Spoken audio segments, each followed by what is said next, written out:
해도 이해가 쏙쏙 되는 뉴스픽 시간인데요. 오늘은 이진하 뉴스마토 기자 함께하겠습니다. 어서 오십시오. 네, 안녕하세요. 오늘 되게 중요한 날입니다. 민주당 입장에서는 네. 윤관석, 이성만 현재는 무소속이지만 원래는 더불어민주당 소속 의원들이었습니다. 이른바 돈봉투 전당대회 돈봉투 의혹 사건이라고 불리우는 그 사건과 관련해서 지금 이 두 명의 국회의원들에 대해서 영장이 신청이 됐죠. 네. 그랬더니 국회에 체포동의안 해달라 이런 식으로 요청이 온 겁니다. 오늘 표결한다는 거죠? 네. 2년 전 더불어민주당 전당대회 돈봉투 의혹으로 탈당한 윤관석, 이성만 의원에 대한 체포동의안 표결이 오늘 본회의에서 결정될 예정입니다.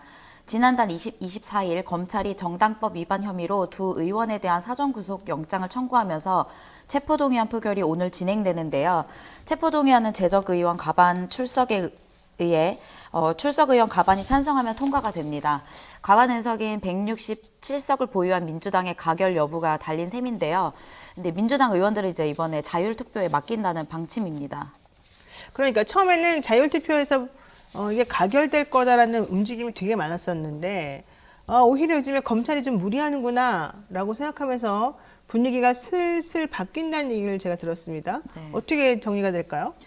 일단 민주당에서는 투표를 자유를 맡기면서 이제 최근에 돈봉투 의혹 사건이나 그리고 김남국 의원 코인 투기 논란 같은 것들이 이제 악재로 작용하면서 부결로 가기는 어렵다는 시각이 좀 지배적이기도 합니다. 이제 조홍천 민주당 의원은 지난달 30일에 라디오 방송에 출연해서 우선 방탄 정당 이미지에 대한 굉장한 부담이 있고 전반적으로 우리는 동료였으니까 보호하자 이런 생각은 전혀 없는 것 같다라고 말을 하면서 가결에 좀 무게를 좀 실었고요.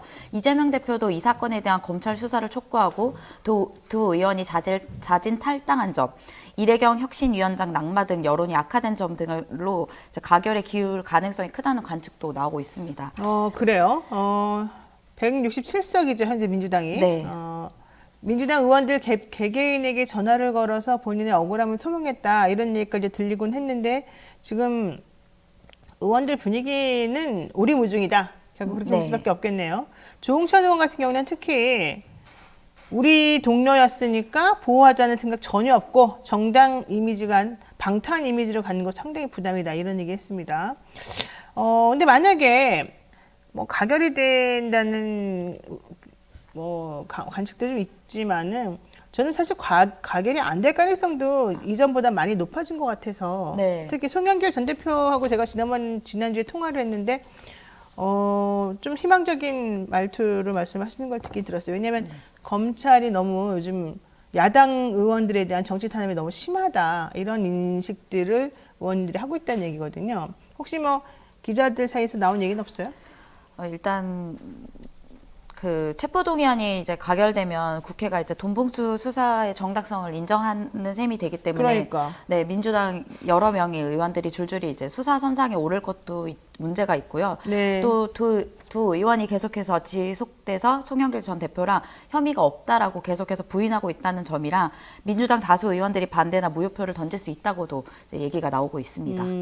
일단 여러분 아시는지 모르시는지 그냥 제가 간단히 말씀드리면 이런 체포동의안이나 영장 실질심사 같은 거 할 때 보통 본인들이 인정한다 그러면은 어차피 인정하니까 증거인멸 우려 없어서 꼭 굳이 구속까지 해야 되느냐 이렇게 판단하기도 하고 인정하지 않으면 저렇게 버티고 있으니 그냥 바깥에 풀어주게 되면은 온갖 증거인멸 할 것이다 이런 사람도 있고요. 또 하나 판사들이 보기에는 이게 범죄가 되냐 안 되냐 이것도 따지는 게 있거든요. 근데 이번에는 이제 이정근 씨라고 하는 사람의 통화 녹취록 같은 게 나와 있어서 좀 객관적인 증거가 있는 거 아니냐라는 얘기가 나오기 때문에 글쎄요. 그 부분에 대해서 가결될 가능성도 좀 있고 확실히 5대5 정도인 것 같아요. 좀 확인 좀 지켜봐야 될 것 같은데 어쨌든 중요한 건 가결이 되면 민주당은 계속해서 좀 더 힘들어지는 거고 또 부결이 되면 방탄이라고 하는 또 그런 얘기에서 벗어나기 어려운 거고 여러 가지 있는 것 같습니다. 자, 두 번째 이슈 또 볼까요? 네, 정치권 또 코인 논란이 아주 그냥 심상치가 않았습니다. 주말 내내 시끄럽더만요. 네. 말씀하신 것처럼 코인 논란이 다시 한번 시작이 됐는데요. 이번에는 이제 김기현 국민의힘 대표의 아들이 가상자산 관련 기업에 다닌다는 의혹으로 공방이 벌어졌습니다. 이제 이재명 민주당 대표 가 이제 전날 자신의 SNS를 통해서 김 대표의 아들이 암호화폐 투자사 임원이란 내용을 보도를 공유했거든요. 이제 그때 이제 김 대표가 답을 할 차례라고 이제 적었더니 김 대표도 이제 같은 날 제 아들이 직원 30명 정도 되는 중소벤처기업에 직원으로 취직한 게 뭐가 잘못된 일인가라고 이제 반박을 하면서 공방이 시작됐습니다. 그러니까 김남국 의원의 가상자산 화폐, 이 가상화폐에 대한 투자 자꾸 논란이 되니까 허은하 의원실에 있던 보좌관인지 비서인지 그 사람도 가서 그 가상 자산 화폐 그 관련한 업체 대표로 갔다는 얘기 나오고요. 네. 그 다음에 이번엔 국민의힘의 김기현 대표 아들이 또 가상자산 관련 기업을 다닌다는 의혹이 나왔죠. 그러니까 가상자산이 불법이 아니기 때문에 사실 상당히 많은 사람들이 투자도 하고 본인이 다니기도 하고 그랬을 텐데 너무 국민의힘에서 김남국 의원을 몰아붙이니까 그래 니네들 한번 까보자 이래가지고 지금 얘기가 된 것 같아요. 네. 말씀하신 것처럼 코인 뭐 회사가 불법이나 코인 하는 것이 불법은 아닌데 이제 네. 불법이라는 그런 프레임이 씌워지면서 이야기가 좀 많이 되는 것 같습니다. 일단 뭐 국민의힘에서는 이제 그 김 대표가 이제 이 대표가 다급하긴 다급한가 보다 제대로 확인도 안 하고 일부 보도를 가지고 마치 무슨 호재라도 잡은 양 득달같이 달려드는 모습이 안쓰럽다라면서 계속해서 이제 공격을 좀 했고요. 그러고 이제 민주당에서는 김 대표가 지나친 반응을 보이고 있다면서 거래 내역을 공개하면 될 일이지라고 이제 반박을 하면서 공방이 계속해서 됐습니다. 뭐 중요한 것은 아무래도 이제 국회의원들의 그런 자산 공개와 관련될 것 같은데요. 이제 정기적인 재산 공개 대상은 이제 그 정기적인 공개 대상에선 원래 빠졌던 게 코인이 이번에 들어가면서 좀 이야기가 더 될 것 같은데 일단 이번 달 말까지 의원들을 대상으로는 공개가 될 예정이거든요. 하지만 이번에 김기현 대표의 아들 같은 경우에는 이제 그 독립 생계를 이유라는 것 때문에 또 그리고 이번에 통과된 법에서는 직계나 존속 그런 사람들은 이제 공개 대상에서 제외가 돼서 좀 더 문제가 될 것으로 보입니다. 일단 김기현 대표는 우리 아들은 회사 주식 일주도 보유하지 않고 열심히 성실하게 그냥 봉급받고 일하는 회사원이다라고 얘기를 했는데 그냥 주식을 보유하고 있는지 여부와 무관하게 가상자산 거래와 관련된 업체에 다니는데 그런 가상자산 거래를 하나도 안 했을까? 과연 계좌가 없을까? 제가 보기에는 있을 수도 있을 것 같아요. 근데 그러니까 민주당에서 한번 공개해라. 니네들이 한번 거래한 내용도 보자. 이게 지금 김남국 의원만 계속 뭐라고 할 게 아니다. 이제 이런 것 같고. 그럼에도 불구하고 김 대표 그러니까 이번에는 이재명 대표 아들을 또 걸고 넘어졌죠. 우리 아들은 상습 도박 같은 거 하지 않는다. 이제 네가 답해라. 이렇게 나왔는데 치사한 아들 전쟁이 여기저기서 벌어지고 있습니다. 네, 알겠습니다. 오늘 여기까지 해야 될 것 같습니다. 이진아 기자 수고 많으셨습니다. 네, 감사합니다. 네, 바쁜 아침 이것만은 꼭 알아야 된다. 여러분들께 전해드리고 싶은 뉴스만 엄선해서 저희가 대신 정리해드리는 시간이죠. 듣기만 해도 이해가 쏙쏙 되는 뉴스픽 시간입니다. 한동인 뉴스마트 기자와 함께하겠습니다. 어서 오십시오. 안녕하세요. 자, 돈봉투 의혹. 어제 윤관석, 이성만 무소속 의원들에 대한 체포동의안 표결이 있었는데요. 결국 부결이 됐습니다. 네, 그렇습니다. 윤관석 의원 체포 동의안은 293명, 출석 제적 의원 293명 중 139명이 찬성을 했고요. 이성만 의원은 이제 293명 중 132명이 찬성을 해서 최종 부결이 됐습니다. 이성만 의원에 대한 부결 퍼센테이지가 조금 더 높긴 합니다만 네. 어쨌든 뭐 윤관석 의원이나 이성만 의원이나 둘 다 결국 부결이 됐습니다.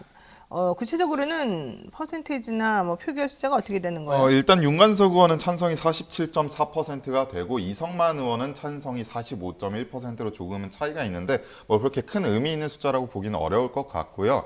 일단은 뭐 국민의힘이 현재 113명, 시대전환이 1명, 정의당 6명 당론으로 채택을 했기 때문에 이 합치면 이제 120명인데 민주당에서도 어느 정도는 찬성표를 던진 것으로 좀 보여집니다. 아니 원래 민주당에서는 알아서 자율적으로 투표해라라고 했으니까 네. 당연히 찬반 의견이 나올 수가 있는 건데 네. 국민의힘에서는 113명 전부에 대해서 당론으로 정했잖아요. 네. 예, 찬성하라고. 예, 그리고 뭐 시대전환이야 뭐 그럴 수 있다고 치고 정의당 6명 그렇다고 치고 민주당에서 그렇게 많이 이탈표가 나오진 않았어요. 네, 민주당이 지금 현재 167명인데 뭐 이탈표 합쳐봤자 20표가 채 되지 않기 때문에 그런 건데 이게 결국엔 좀 동정표가 나온 것 아니냐 이런 얘기가 나오고 있습니다.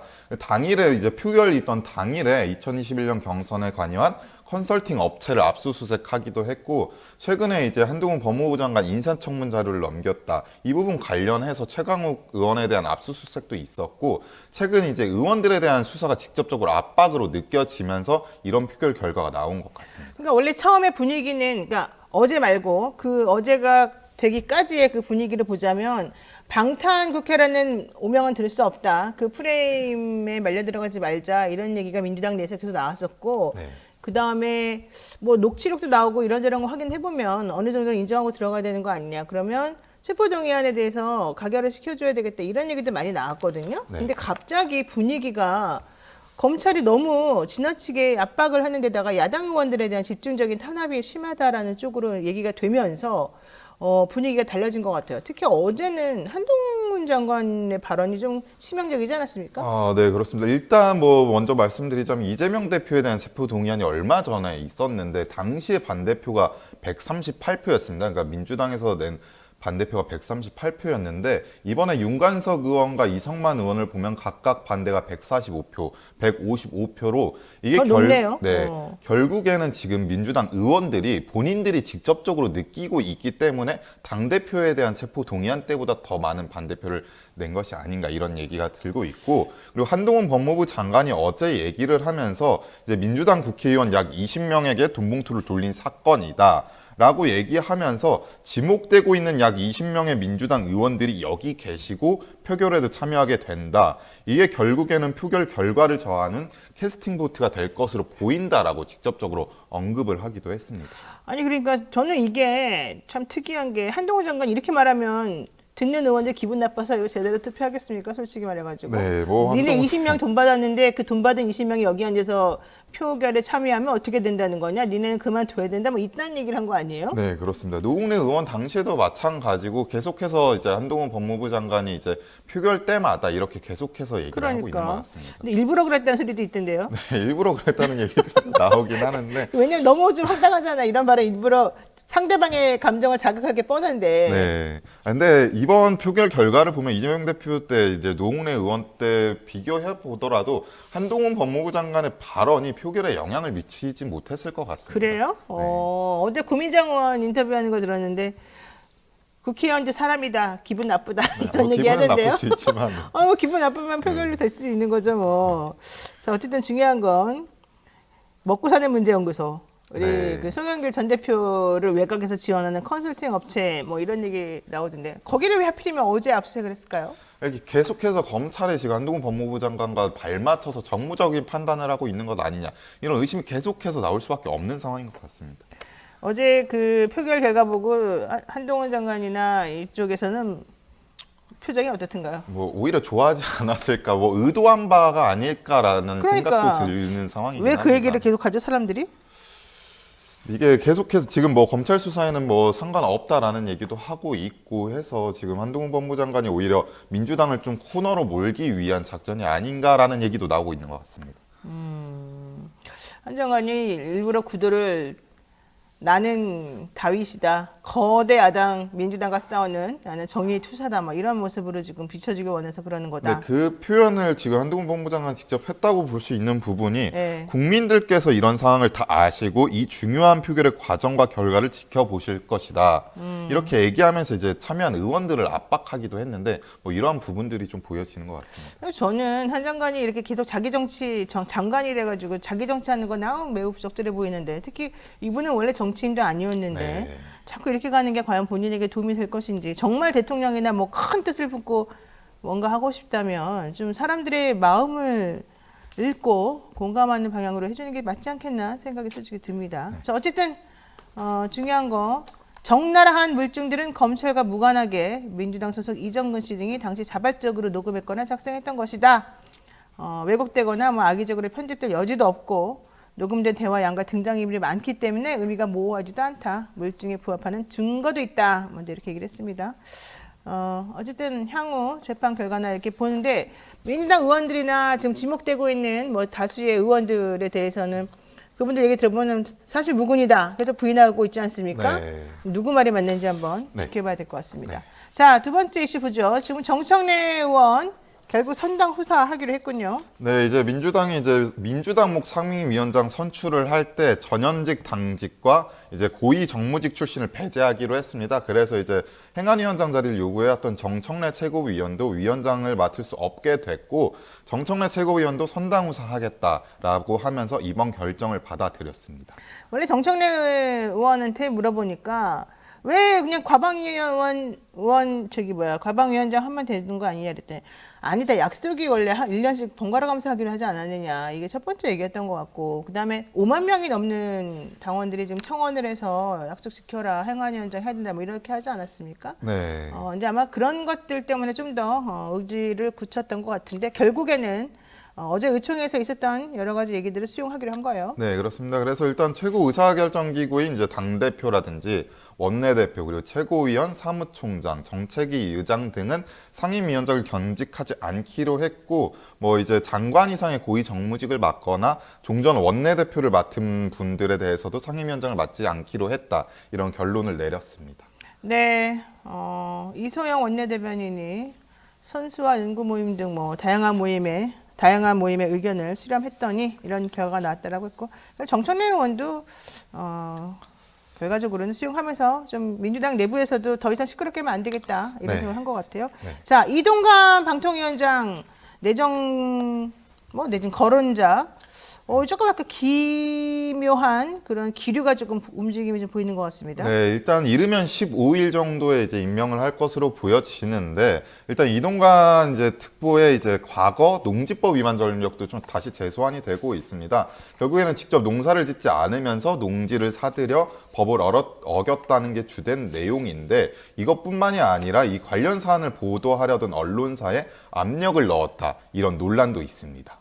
그러니까요. 2004년도 강원도 춘천시 신부급 산천리 일대 농지 8,109 제곱미터죠. 네. 부인 명의로 공동 매입했는데 한 613평 정도가 이 후보자 소유 땅이라고 얘기 들리죠. 근데 이걸 국민일보에서 그 당시에 보도하려고 증거까지 확보했더니 국민일보를 압박했었다는 거잖아요. 네, 이런 사실 보도하려고 했던 이제 국민일보의 편집국장에게 전화를 걸어서 네. 기사를 쓰지 말아줄 것을 요청한 사실까지 드러나면서 외압 논란이 일었는데 당시의 해명을 보면은 네. 해당 편집국장과 친분이 있기 때문에 봐달라는 취지로 말한 것이지 압력을 행사한 것은 아니다. 이런 식으로 당시 해명을 했습니다. 아니 봐달라고 하는 거랑 압력 행사하는 거랑 뭐가 틀립니까? 지금 아들 학폭 관련해서 입장문 낸 거랑 지금 비슷한 상황인 것 같습니다. 그러니까 좀 말이 좀 이상한 것 같은데 어쨌든 농지법상 농지는 직접 농사를 짓는 경우에만 소유가 가능한 건데 지금 이분은 이거 이외에도 뭐 여러 가지 지금 측면에서 계속해서 방통위원장으로서의 자격이 있느냐가 얘기가 되고 있는 거 아니에요?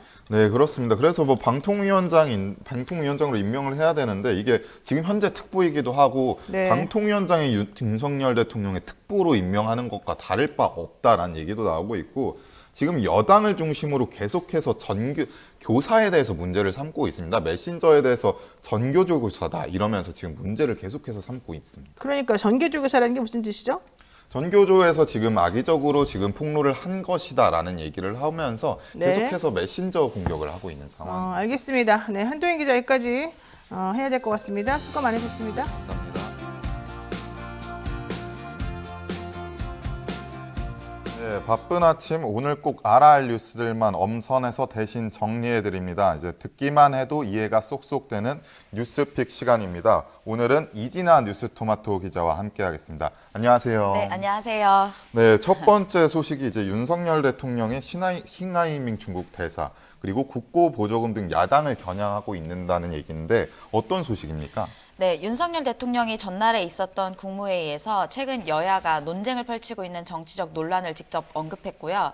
또 우회적으로 이제 그 국고 보조금 검증 조처를 지시하면서 전 정부를 질타하기도 했습니다.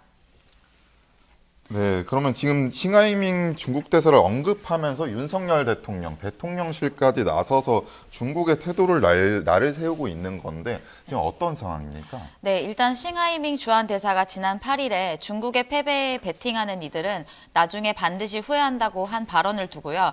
윤 대통령이 부적절한 처신에 국민들이 불쾌해한다고 이제 비판을 했습니다. 이후 대통령실 관계자도 중국의 적절한 조처를 기다리고 있다면서 최근 논란이 된 중국 대사를 직접 질타를 한 것입니다. 네, 그럼 지금 계속해서 뭐 내정 간섭 이 부분 이런 부분에 대해서도 지금 비판을 하고 있는 건가요? 네, 일단은 싱하이밍 대사가 우리 정부의 미국 편향 외교 정책을 겨냥한 뒤 여당과 정부 관계자에 이어 대통령까지 직접 중국 대사의 발언을 반박하고 나선 것입니다. 대통령실에 따르면 이날 국무회의 비공개 시간에 한중 관계는 늘 상호 존중과 우호 증진, 공동의 이익 추구라고 하는 대원칙을 갖고 해오고 있다라고 전했는데요. 또 그러면서 중국의 위안 스카이란 인물을 거론했습니다. 이 인물은 구한 말에 조선에 주재하면서 내정 간섭을 했던 인물인데요. 그러니까 이 발언이 나왔던 당시에 이재명 민주당 대표와 싱하이밍 대사가 회동한 자리에서 윤 정부의 외교 노선을 비판한 사실을 내정 간섭이라면서 우회적으로 비판한 것으로 보입니다. 이게 결국에는 국무회의 비공개 시간에 공개가 된 내용인데 어제도 또 전 정부 탓을 했다고 하죠. 네, 이 자리에서 비영리 민간단체 등이 지급된 국고 보조금 검증 강화 조치를 지시하기도 했는데요. 윤 대통령은 지난 정부에서 400조 원의 국가 채무가 쌓였다며 이는 납세자에 대한 사기 행위고 미래 세대에 대한 착취 행위라며 전임 정부를 강하게 비판했습니다. 네, 지금 뭐 그러면서 국민의 혈세가 정치 포퓰리즘의 먹잇감이 됐다 이런 식으로 하고 있는데 지난 4일에도 이제 뭐 보조금 감사 결과 발표하지 않았었습니까? 네, 그 이후에 이제 첫 번째로 나온 이제 후속 메시지입니다. 그래서 윤 대통령은 이 자리에서 각 부처에서 내년에도 보조금 예산을 제로 베이스로 검토하라고 강력 지시했습니다. 네, 그러면 뭐 추후는 어떻게 되는 건가요, 그러면? 네, 일단 뭐 이날 외부 검증을 받아야 되는 보조금 사업 기준을 이제 보조금 총액 3억 원 이상에서 1억 원 이상으로 강화하는 내용의 보조금법 시행령 일부 개정안을 심의 의결했습니다. 네, 뭐 보조금법에 따라서 어떤 내용이 어떻게 진행될까요, 그러면? 네, 일단 대통령령으로 정한 금액은 3억 원에서 1억 원 이상의 보조 사업자 또는 간접 보조 사업자는 정해진 요건을 갖춘 회계법인 등의 검증을 받은 정산 보고서를 회계 연도 종료 뒤 정부에 제출해야 합니다. 아, 그러면은 뭐 어제 국무회의에서 이거 이제 중국 대사나 뭐 국고보조금 이런 부분 외에 또 윤석열 대통령 한 발언이 있을까요? 네, 한 가지 더 추가를 하자면요. 지난주 민주당 혁신위원장 임명 과정에서 언급된 천안함 조작설과 천안함 함장 비판 발언 등을 겨냥하며 윤 대통령은 영웅의 희생과 헌신을 기억하고 예우하는 것은 국민 주권자의 자유민주주의를 담고 있는 헌법 정신의 실천이라며 영웅들의 희생과 헌신을 왜곡하고 폄훼하는 일이 있어서는 안 되며 이러한 행위는 대한민국 국가 정체성을 부정하는 반국가 행위라고 말했습니다. 네, 그 싱하이밍 중국 대사 얘기 잠깐 다시 해보면 지금 뭐 대통령실이나 윤 대통령이 계속해서 중국과 이제 견제를 하고 있는 상황인데 뭐 야당이나 여당 반응은 또 어떻게 나온 게 있을까요? 일단 야당에서는 싱하이밍 대사의 발언은 부적절했다라고 얘기를 하고 있고 또 여당에서는 강력하게 이제 그 윤 대통령이 말씀하신 것처럼 좀 강력한 비판을 하면서 중국 정부에 좀 조치를 요구하고 있습니다. 중국에선 뭐 별다른 말 없을까요, 그러면? 중국에서는 일단은 좀 더 지켜봐야 될 것 같습니다. 네네, 알겠습니다. 두 번째 이슈로 넘어가도록 하겠습니다. 박희영 용산구청장이 이제 구속됐다가 보석으로 풀려났는데 그동안 계속해서 휴가를 내고 병가를 내지 않았었습니까? 네. 이번에 어떤 첫 공식 발언이 있었다고 하는데 어떤 내용일까요? 네, 일단 이태원 참사 부실 대응 혐의로 구속됐다가 보석으로 풀려난 박희영 용산구청장이 유가족과 만나겠다는 뜻을 밝혔는데요. 일단 보석으로 풀려난 뒤에 곧바로 사실 이제 유족들이 계속 지키고 있어서 몰래 이제 출근을 했었습니다. 이후에 9일과 12일에 이틀간 휴가를 낸 뒤에 첫 공식 발언입니다. 이번은. 네, 그러면 박 구청장 지금 뭐 어떤 식으로 내용을 발표를 했을까요? 네, 일단 13일에 구청 관계자가 이제 발표한 건데요. 박 구청장이 이날 오후 청사로 출근했고 지역에서 일어난 참사에 대해 거듭 송구하다는 말씀을 드리며 유족과 시기와 방법을 협의해서 만나겠다라고 이야기를 했습니다. 또 이어서 보석 인용 후 용산구청장 자격으로 부구청장으로부터 구정 업무에 관한 인수인계를 마치고 참사 현장을 방문해 추모 기도를 올린 후 자택으로 귀가했다. 8일 새벽 기도 다녀온 후 오전 7시에 출근했고 업무 청취와 중요 부서 보고를 받고 있다라고 이제 구체적으로 좀 설명을 했습니다. 이제 유족들이 이제 그 앞을 지키기도 했고 했는데 뭐 박희영 용산구청장이 직접 이제 언급을 한 게 아니라 그럼 구청 관계자 발로 나온 건가요? 네, 구청 관계자 발로 이제 보도 자료를 통해서 나왔습니다. 그럼 이틀간 휴가를 낸 이유는 어떤가요? 네, 구체적으로 이야기하진 않았지만 관계자 말에 따르면 진료와 입원 수속 등 개인 사정에 의한 것이라며 의료진 권고에 따라 당일 입원했고 경과를 지켜보자는 주치의 소견에 따라 병가를 신청했다라고 말을 했습니다. 뭐 유족과 만나겠다는 구체적인 일정 같은 게 나온 게 있을까요? 아직 일정은 나온 건 없고요. 일단 현재 이제 12구 참사 시민대책위원회와 유족들 그리고 이분들은 일단 용산구청 정문과 민원실 앞에서 계속해서 박 구청장의 퇴진을 요구하며 항의 시위를 이어가고 있습니다. 네, 알겠습니다. 뉴스픽 여기까지 듣도록 하겠습니다. 네, 감사합니다. 감사합니다.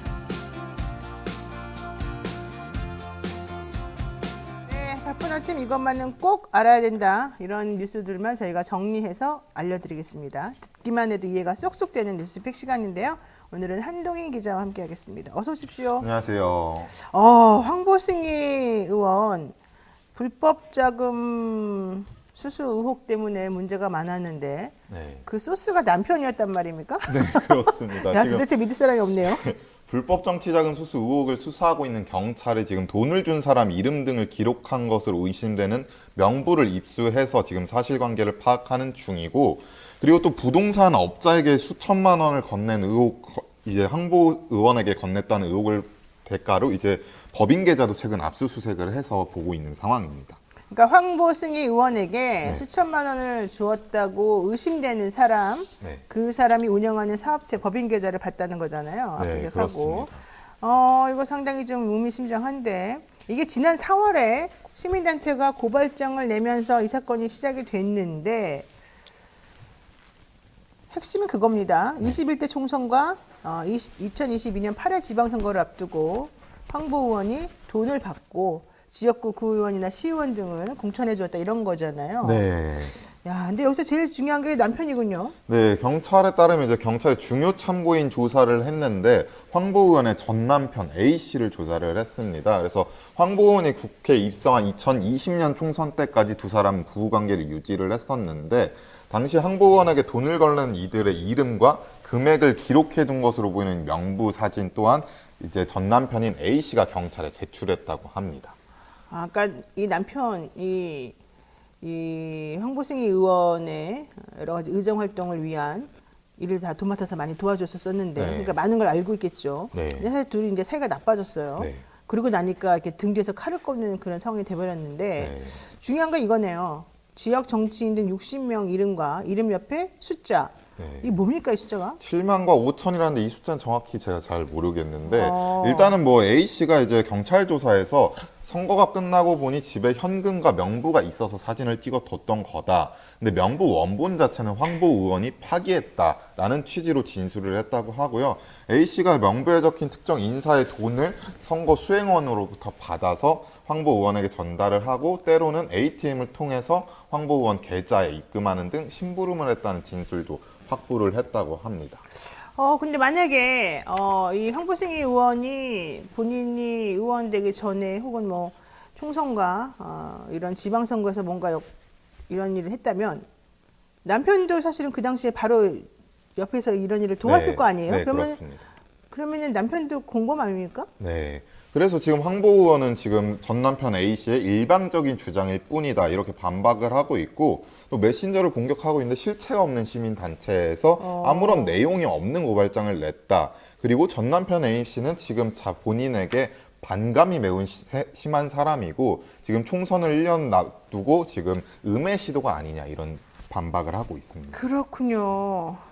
어쨌든 이 황보 의원과 이 남편 A 씨는 2021년 8월에 이혼을 했는데 부동산 개발업체 회장 B 씨하고 좀 관계가 있었다, 뭐 이런 얘기까지 또 좀 나오고 그래서 네. 그 당시에 되게 좀 시끄럽게 네, 됐었습니다. 이 B 씨로부터 현금 수천만 원과 차량, 아파트 등을 부적절하게 받았다. 아파트까지 받았어요? 네, 이런 의혹 또한 수사 대상에 올라 있는데 네. 오늘 아침 조선일보 보도를 보면은 동거 중인 사업가 이제 황보 의원의 묵인 아래에 이제 의원실에서 사용하는 관용차라든지 보좌진, 사무실 경비 등을 사적 이용했다 이런 보도도 오전에 있었습니다. 황보 의원이. 네, 그 부동산 업자가 네. 관용차랑 이제 보좌진까지 그러니까 황보 동원을- 의원의 네. 보좌관, 네. 황보 의원의 차 네, 이런 그렇습니다. 것들을 그 사업가라고 불리는 그 사람하고 같이 동거하면서 네. 사용하게 했다는 거잖아요, 말하자면. 네, 그래서 보면은 의원실 수행비서가 운전하는 관용차를 타고 개인 행사에 참석하기도 했다고 합니다. 그래요. 야, 이거 뭐 사실관계가 정확히 무엇인지 밝혀지는 게 필요하겠습니다만 내용을 보게 되면 좀 깨끗하지는 않은 것 같게 보이긴 합니다. 자, 두 번째 이슈 보겠습니다. 점점 드러나는 이동관 막말 대잔치. 이게 무슨 내용입니까? 이제 차기 방송통신위원장으로 거론되는 이동관 특보 이제 과거 발언이 계속해서 주목이 되고 있습니다. 뭐 이미 드러났던 유튜브 이제 신의 한수 여기서 말한 것뿐만이 아니라 이 위안부 문제 관련해서도 2016년 1월 1일에 극동방송과 인터뷰에서 위안부 문제에 대해 과거에 얽매이지 말고 과감히 정리하자 이런 취지로 발의를 했습니다. 그래서 당시 이제 극동방송 김장한 목사가 지금 위안부 문제에 대해 위안부 합의에 대해서 조금 시끄럽다. 이게 언제까지 계속돼야 되냐? 개인들이 많이 농락을 당했지만 전체적인 국가가 뒷걸음치면 안 되지 않느냐 이렇게 물었더니 이제 특보가 전적으로 동감한다 이런 식으로 대답을 하기도 그러니까 사실 했습니다. 그 인터뷰 극동방송 사장하고 한 거예요. 네, 사장인가요? 이사장. 이사장이죠. 2016년 1월 1일에. 네. 근데 그 타임이 바로 2015년 말에 박근혜 대통령 당시에 위안부 합의를 전격적으로 일본하고 했었던 그 타임이었잖아요. 그 얘기를 하면서 뭐라고 얘기를 하는 거예요? 개인적으로 농락당한 사건이다? 이렇게 지금 규정을 하고 둘이서 얘기를 하고 있어서 이거 되게 부적절한 것 같고 사실은 그 당시에 이동관 이 특보는 박근혜 전 대통령을 되게 치켜 세우고 이명박 전 대통령은 또 되게 비판하고 그러던 타임 아니었습니까? 네, 그래서 위안부 합의에 대해서 뭐 발언을 보면 위안부 합의는 현실적으로 얻어낼 수 있는 90%를 얻어낸 것이다.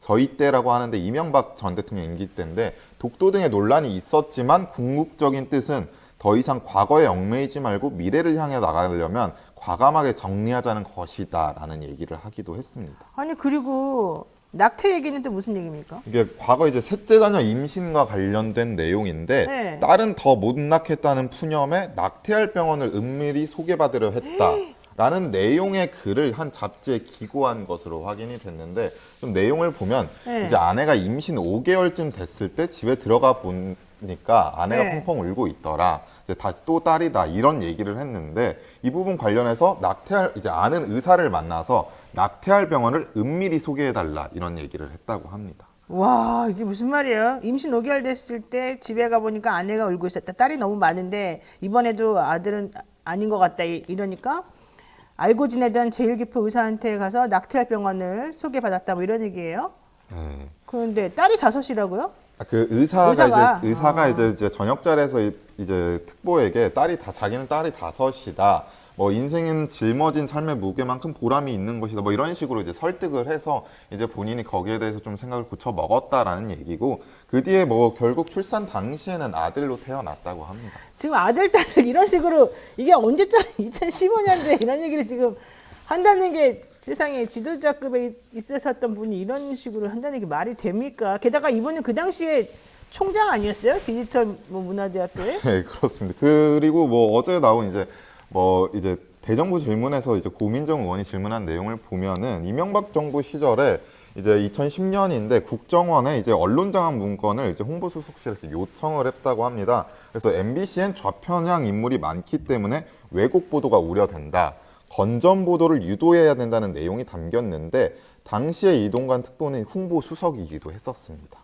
지금 이동관 특보는 사실 되게 부적절한 게 많네요. 네. 지금 좀 전에 말한 그 낙태 관련된 언급이 된 그 사람이 지금 현재 학폭 논란이 된 그 아들 아닙니까? 그렇습니다. 그러니까 되게 오냐오냐 아마 너무 귀해서 그 오냐오냐 잘 키웠던 것 같긴 한데 그것도 좀 있고 또 하나 그 당시에 원래 태아 성별 같은 거 보면 안 된다 이런 얘기도 사실 나왔었었고, 근데 그런 거를 사회 지도층 인사가 이렇게 그냥 고백, 뭐 양심 고백한다는 식으로 하면서 이렇게 얘기했다는 거는 좀 상식적이지가 않은 것 같아요.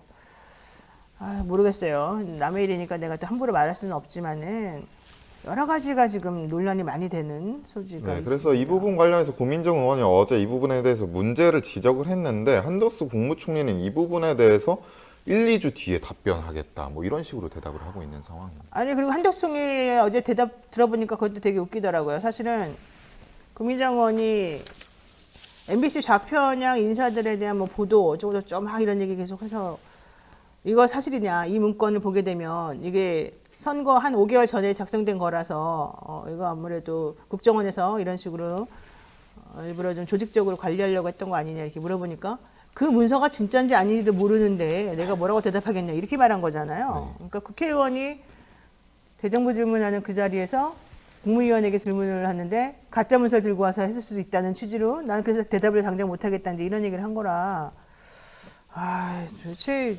국회의원들의 위상이라 그래야 되나요? 뭐 무게라 그래야 되나요? 많이 땅이 떨어져 있다 이런 생각 안 할 수가 없겠습니다. 네, 여기까지 해야 될 것 같습니다. 한정희 기자 수고 많으셨습니다. 네, 감사합니다. 바쁜 아침 이것만은 꼭 알아야 된다. 여러분들께 엄선해서 알려드리는 뉴스픽 시간이죠. 듣기만 해도 이해가 쏙쏙 되는 그런 시간인데요. 오늘은 이진하 뉴스토마토 기자와 함께하겠습니다. 어서 오십시오. 안녕하세요. 네. 감사원, 정말 감사원 여러 가지로 시끄럽습니다. 이렇게까지 감사원이 시끄러웠던 때가 있었는가 생각해보면 참 특이한 상황이다. 이런 얘기를 안 할 수가 없는데 결과적으로 야당에서도 TF까지 지금 만든 상황이죠? 네. 말씀하신 것처럼 지금 야당에서 TF도 만들어지고요. 계속해서 감사원이 전현희 국민권익위원장에 대한 감사 결과를 발표한 후에 내용이 깊어지고 있습니다. 내용을 살펴보면 전 위원장에 대한 감사, 심의 의결 과정이 불합리했다는 내부 폭로와 반박이 연달아 나오고 있고, 야권에서는 감사원을 대상으로 국정조사를 실시하겠다고 하면서 갈등이 더 커지고 있습니다.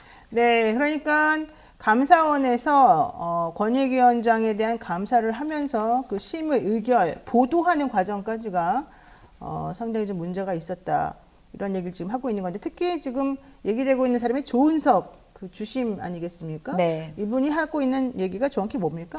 네, 조은석 주심이 이제 감사원 내부 게시판에 글을 올리면서 이제 논란이 시작됐는데요. 네. 네, 자신이 감사 보고서를 최종 검수하지 않은 상태에서 감사원 사무처가 보고서를 공개해서 패싱했다라는 주장입니다. 그는 감사위원회 최종 결재 없이 감사 보고서를 시스템에 등록했다며 헌법기관에 있을 수 없고 있어서는 안 되는 일이라고 목소리를 높였습니다. 다시 말하면 이제 그 감사원은 독립된 헌법기관이기 때문에 조 주심이 판단이 있어야 이거 결재가 이루어지기 때문에 그것을 하지 않았다라는 것입니다. 자, 그런데 그러니까 결과적으로는 본인이 주심인데 주심에게는 말도 하지 않고 마음대로 검사 보고서를 등록해서 특정 언론에 보도되게 했다. 여기 이제 핵심인 것 같아요. 근데 여기에 지금 또 김영신 감사원 공직감찰본부장도 가세를 하고 있습니다. 네. 김영신 이제 공직감사할 본부장도 감사 결과에 대해서 3차례나 걸쳐서 주심위원회에 열람을 했다며, 제 기억으로는 어떠한 중대 감사든 시행 과정에 이렇게 자주 위원 열람을 한 사례는 없었다고 반박했습니다. 그러니까는 이 조은석 위원이 말하고 있는 뭐 자신을 패싱했다 이런 주장 자체가 조은석 이 주심위원이 지나치게 여기에 간섭하려고 해서 생긴 일이다. 네. 지금 이런 얘기인 거잖아요. 네, 얘기를 계속 네, 해주시죠. 그래서 감사원도 지난 14일 날 입장문을 내면서 전자감시 시스템상 수정 권한이 없는 주심감사위원은 담당 부서의 감사 결과 보고서 수정을 위해 원본 파일을 요구할 정도로 집요하다. 적법하게 시행된 감사 결과에 대한 부당한 이의 제기는 감사 결과의 시행을 저지한다는 의도로 해석될 수밖에 없다는 점을 유의할 필요가 있다고 경고했습니다. 네. 네, 그러면서 또 재차 조 의원은 YTN과 인터뷰에서 유병호 사무총장이 언급하면서 지난 1일 감사위원회에서 위원들이 발언할 때 마음에 들지 않으면 유 총장이 수시로 말을 자르고 끼어들거나 반박하고 회의가 잠시 이제 중단되고 고성을 지르면서 밖으로 나가기까지 했다고 반박했습니다. 지금 유병호 사무총장 얘기는 계속해서 나오고 있는데 구체적으로 지금 이 사람이 감사원 회의에서 어떤 행동을 했는지가 이번에 나온 겁니다. 네. 조은석 위원의 말에 따르게 되면 수시로 말을 자르고 끼어들고 타박하고 고성을 지르고 막 이랬다는 건데 되게 네. 부적절해 보이네요. 네, 그래서 이제 야권에서는 유 총장을 고발하고 감사원 국정조사를 추진하겠다고 밝혔습니다. 야당은 감사원이 이른바 정치감사를 일삼고 있다며 그 배후에 유 총장이 있다고 주장했습니다. 그러면서 민주당은 15일인 어제 국회 소통관에서 기자회견을 열고 감사원의 위헌적 행위에 대응하고 국민이 신뢰하는 감사원으로 되돌려 놓기 위해 TF를 구성해 오늘부터 활동을 시작한다고 발표했습니다. 네, 감사원 뭐 방통위 감사 전방위적으로 하더니 감사원 출신 사람이 방통위원회에 들어갔고 또 파견 형식으로 여러 명 지금 가서 또 일도 하고 있고. 네.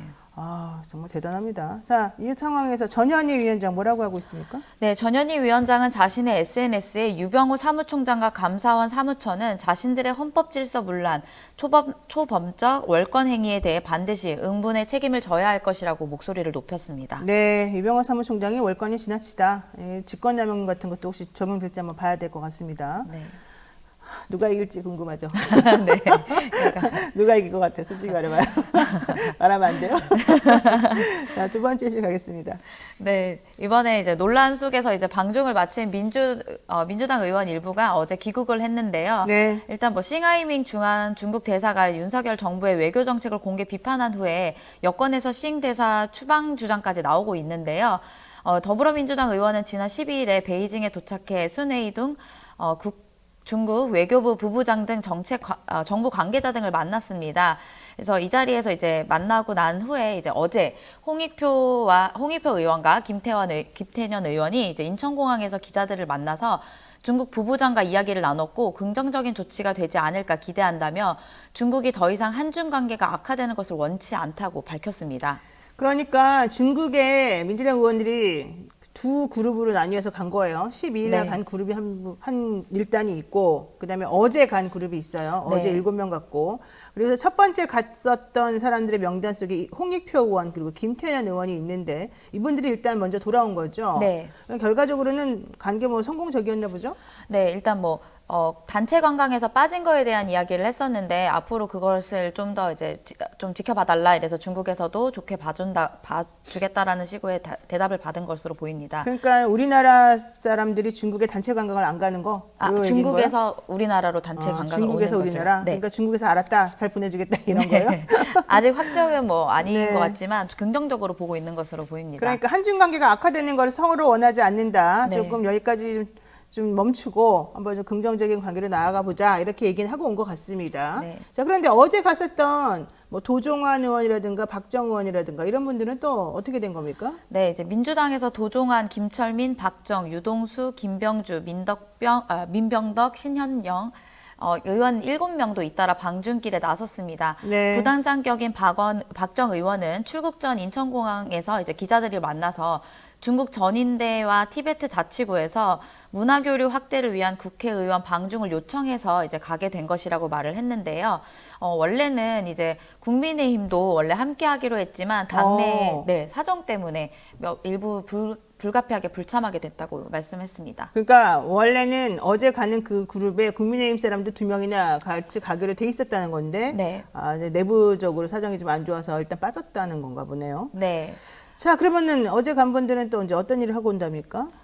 일단 이들은 이제 싱 대사 사건도 있긴 하지만 이럴 때일수록 더 만나고 논의를 해야 된다고 생각하면서 이 일정을 강행했다고 이제 밝혔고요. 네. 네, 더불어민주당 의원들은 정치적 만남은 거의 없고 철저히 문화교류 차원에서 이뤄지는 방중이며 혹시 대한민국 국격을 훼손하는 발언이 중국 측에서 나온다면 저희는 단호하게 문제를 제기하겠다면서 최근 논란에 대해서 이제 조금 선을 긋는 입장도 밝혔습니다. 그렇군요. 정치적 만남은 거의 없다. 철저히 문화교류 차원에서 이루어지는 방중이다. 이런 얘기한 건데 어쨌든 그럼에도 불구하고 김기현 국민의힘 대표 외교 참사를 넘어 형사처벌 대상이 될 수 있다? 이건 무슨 뜻이에요? 왜 형사처벌이 된다는 겁니까? 네, 뭐 이게 어제 김기현 의원은 이제 언론 보도에 따르면 그 돈을 이제 이 민주당 의원들이 가는 이제 지불할 돈을 중국이 낸다고 한다. 이는 뇌물 외유가 아닐 수 없다. 중국 네. 돈 받고 나라를 팔아먹는 짓이 아니냐고 이렇게 비판을 했습니다.